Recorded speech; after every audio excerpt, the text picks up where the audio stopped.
Ciao a tutti, in questa puntata di Forzinet mi occuperò delle prediction e dei pronostici, quindi di WrestlePalooza, il prossimo evento della WWE, un evento molto importante. Triple H addirittura ha parlato di volerlo rendere un appuntamento fisso ogni anno, quasi al pari di WrestleMania. Bene, la card, seppur conti soltanto 5 match, non escludo che poi ne possa essere aggiunto un altro. Però, nonostante i pochi match rispetto effettivamente a WrestleMania, sono dei match di assoluto livello, quindi diciamo che a livello di qualità sicuramente valgono WrestleMania. Direi di partire dal match forse più atteso. Potrebbe anche essere il main event della serata, il tag team mixed match tra CM Punk e la rientrante AJ Lee da una parte e dall'altra invece Seth Rollins e Becky Lynch. Chiaramente qui io credo che l'esito del pronostico sia abbastanza scontato, l'attesa è soprattutto per il ritorno sul ring di AJ Lee, come ho già detto. Esito scontato perché appunto AJ Lee al suo rientro in WWE in un match di coppia non credo sia neanche un caso, proprio per il fatto di farla rientrare pian piano a pieno regime in una realtà che non calca da ben 10 anni. Pian piano sta riprendendo confidenza, l'abbiamo già vista nelle puntate di SmackDown e di Raw. Adesso dovrà cercare di affinare i meccanismi anche dal punto di vista del lottato. Credo che CM Punk e AJ Lee porteranno a casa la vittoria. Ovviamente sarà un match stellare, ci sarà veramente da divertirsi. Secondo me, nonostante io non sia un amante dei match di coppia in generale, ma soprattutto dei mixed tag team match, perché appunto si è obbligati a dare il cambio quando o entra uno dei due uomini, a quel punto anche dall'altra parte deve entrare l'uomo, così vale per le donne. Però credo che ci si possa divertire visti gli interpreti di questo match.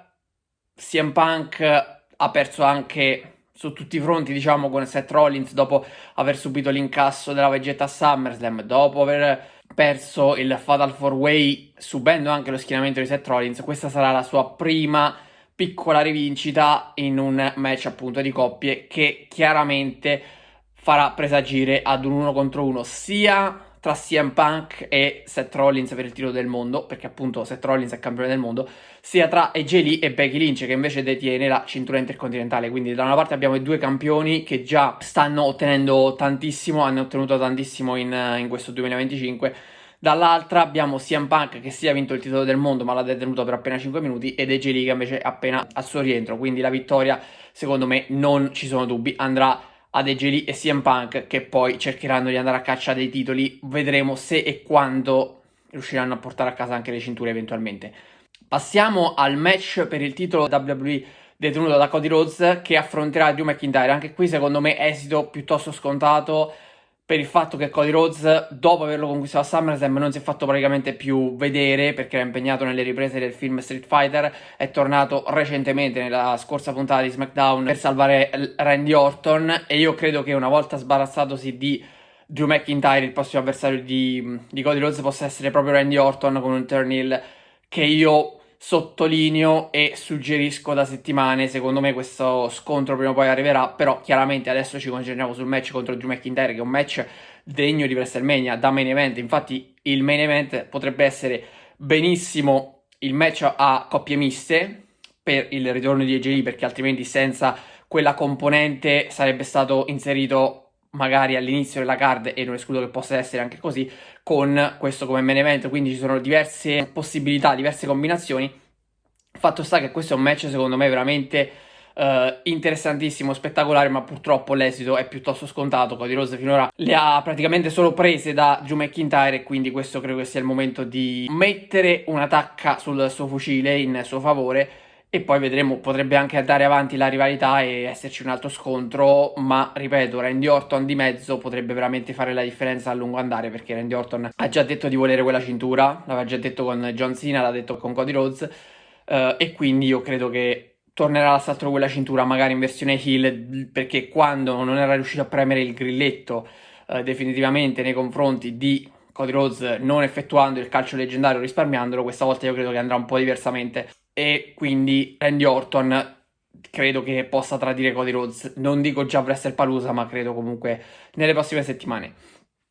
Altro potenziale main event è il match tra John Cena e Brock Lesnar, che abbiamo visto molte volte nel corso della storia della WWE. È un match sicuramente attesissimo. Qui l'esito è molto più incerto, perché comunque John Cena è nel suo tour di ritiro, ma non è detto che debba vincere tutti i match, chiaramente, altrimenti non sarebbe neanche così realistico a livello di storyline e di resa. Però credo che qui finora l'ha solo presa da Brock Lesnar, anche lui, più di Cody Rhodes contro Drew McIntyre, perché quantomeno Cody Rhodes è riuscito ad avere la meglio, almeno quando è tornato contro Drew McIntyre, mentre John Cena finora è stato soltanto attaccato e praticamente brutalizzato da Brock Lesnar. Quindi credo che ci possa essere una vittoria, a meno che questo non sia soltanto il primo atto di questa nuova rivalità tra i due. E qualora ci fosse un nuovo scontro tra Brock Lesnar e John Cena, allora lì potremmo magari avere due vincitori diversi nell'arco delle prossime settimane, con magari Brock Lesnar vincitore a WrestlePalooza e John Cena che invece poi si riscatta successivamente. Quindi molto molto equilibrata la sfida, è difficile fare un pronostico perché Brock Lesnar anche è al rientro, però allora io non sapendo se poi ci sarà un altro match tra i due e vista come è andata, non penso che John Cena possa avere una sconfitta su tutta la linea contro Brock Lesnar, credo di andare a favore di John Cena, quindi penso che possa vincere John Cena questo match, però qualora effettivamente dovesse esserci una nuova sfida, una nuova contesa tra i due nelle settimane successive, allora potrebbe anche vincere Brock Lesnar e poi John Cena ottenere il successo appunto nell'evento successivo, nel match successivo. Match interessante anche quello tag team tra Usos che tornano a far coppia ufficialmente in un primo live event contro The Vision, Bron Breakker e Bronson Reed. Allora, qui la situazione è un po' particolare degli Usos perché si erano riappacificati, ma adesso sembrerebbero esserci altri attriti. Perché comunque Jey Uso sta facendo un po' il Roman Reigns della situazione, a Jimmy Uso questa cosa non piace, l'ha detto, non è il detentore dell'Ula Fala, e quindi c'è anche un LA Knight di mezzo da considerare. LA Knight già si è vendicato nei confronti di Jey Uso, nonostante comunque lui abbia stretto la mano dopo che appunto Jey gliel'aveva porta, poi però gli ha rifilato una BFT, quindi LA Knight si è vendicato del super kick e della spear soprattutto che Jey Uso gli aveva rifilato la settimana precedente, quindi io credo che al momento per LA Knight la situazione, come ha detto lui stesso, sia pareggiata. Io penso, anche alla luce di quanto ho visto a Raw, che The Vision non possa vincere un altro match, dato che non è un vero e proprio tag team, a meno che non vogliano effettivamente farli diventare un tag team e poi, che so, mandarli alla conquista delle cinture anche, però fondamentalmente gli Usos sono una vera squadra, un vero tag team rodato, quindi io penso che nonostante qualche screzio e qualche attrito di troppo degli ultimi giorni, penso che porteranno a casa la vittoria e poi vedremo cosa succederà, perché io non escludo che LA Knight possa farsi vedere in qualche modo alla fine del match o comunque anche a match in corso per dare supporto a Jimmy Uso più che altro, più che a Jey Uso, però fondamentalmente credo che il match potrebbe essere vinto da Usos. Io sono più propenso a dire che lo vincano Usos perché effettivamente sono un vero tag team. Invece The Vision, una sconfitta in questo frangente, in questo match, credo che non è che li andrebbe ad intaccare più di tanto, nonostante comunque stiano conquistando un po' troppe sconfitte insieme, però nelle ultime settimane hanno vinto un paio di tag team match e credo che quello possa essere appunto una sorta di strategia per rafforzare il loro status come coppia, per poi appunto fargli subire questa sconfitta un po' più o meno indolore nel primo live event.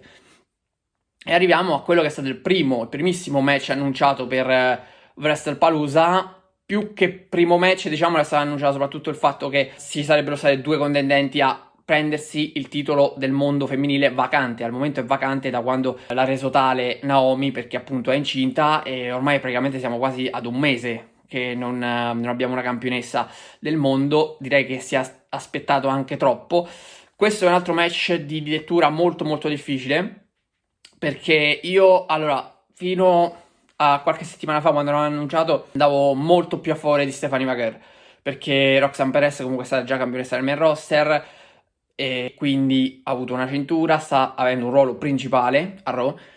Giulia è campionessa degli Stati Uniti, anche se con un ruolo marginale a SmackDown, purtroppo, e quindi Stephanie Maguire forse potrebbe completare questo slam delle tre neopromosse da NXT con il titolo del mondo, dopo aver atteso parecchio tempo. Però qualcosina era venuto fuori sul fatto che magari Rhea Ripley potesse tornare campionessa in Australia a Crown Jewel, battendo per la prima volta in carriera Io Sky, e quello mi ha fatto un po' titubare e vacillare. Quindi il pronostico credo che sia molto incerto e soprattutto credo che ci sarà il fattore da considerare che è quello delle Kabuki Warriors, di Kairi Sane e di Asuka, perché Asuka soprattutto al momento ha una posizione un po' intermedia nei confronti di Io Sky, e quella posizione intermedia di dubbio, proprio per il fatto che Io Sky si avvicina a Rhea Ripley, non è che mi faccia tornare tanto i conti. Io ho pensato a questo scenario, un primo possibile scenario, ovvero Io Sky vince la cintura, ma grazie all'intervento delle sue ex compagne di squadra, ma intervento non richiesto. Poi, visto che appunto Io Sky non ha bisogno di questo intervento, diciamo che rompe con le due, e poi a Crown Jewel le stesse due vanno a accostarle il titolo in favore di Rhea Ripley, che praticamente è designata quasi ufficialmente, non ufficialmente ma quasi, come prossima sfidante per la vincitrice di questo match. Quindi questo è uno scenario possibile. Io Sky campionessa che poi perde il titolo a Crown Jewel proprio prima per merito e poi per colpa di Asuka. Altro scenario possibile è che invece direttamente a WrestlePalooza Io Sky perda il titolo, quindi praticamente diventi nuova campionessa Stephanie McGirr, e poi in Australia sia Rhea Ripley a riprendersi la cintura. Bisogna capire un pochettino lo scenario che va a prefigurarsi e secondo me è abbastanza complicato perché allora Stephanie McGirr, se dovesse vincere la cintura, non potrebbe assolutamente perderla a Crown Jewel. Parliamo di ottobre, sarebbe praticamente un mesetto da campionessa, è un regno troppo breve, secondo me non sarebbe affatto corretto come scenario, e anche alla luce di quanto sta facendo Tiffany Stratton, le hanno dato la cintura, sta facendo un regno molto lungo e secondo me è anche giusto così, visto che è una nuova leva, e Stephanie McGirr forse a livello tecnico è anche superiore rispetto a Tiffany Stratton, quindi credo che meriterebbe un regno altrettanto lungo, poi ovviamente dipende dalla storyline. Detto questo, io credo che andrò a favore di Io Sky e quindi credo che preferirò il primo scenario, quindi Io Sky che magari vince con l'aiuto di Asuka, aiuto non richiesto, porta alla rottura tra le due e poi alla perdita della cintura da parte di Io Sky. Quindi questo è il possibile scenario che mi sto prefigurando con Stephanie McGirr, che dovrà quindi attendere ancora per conquistare il titolo. Vedremo se sarà così oppure no, però pronostico molto incerto e difficile. Per oggi è tutto, vi do appuntamento alla prossima puntata di Forzinet. Ciao a tutti.